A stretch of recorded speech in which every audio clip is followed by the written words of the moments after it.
দেখ দীপ, আমি খুব আশা করেছিলাম যে আজ হোক কাল হোক বা পরশু তুই ঝাঁপির মর্মটা বুঝবি, কিন্তু তুই আমার সেই আশায় জল ঢেলে দিয়েছিস।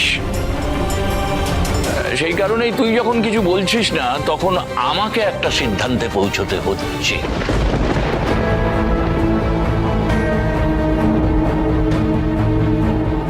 কি সিদ্ধান্ত? দেখ, 6 মাস অপেক্ষা করার আর প্রয়োজন নেই। আমি উকিলের সাথে কথা বলে একটা ডিভোর্স পেপার নিয়ে এসেছি। তুই এইটাতে সই করে দিয়ে আমার ঝাঁপি মাকে মুক্তি দে। লক্ষ্মী ঝাঁপি প্রতিদিন সন্ধে 6:30টায় স্টার জলসায় ও জিও হটস্টারে।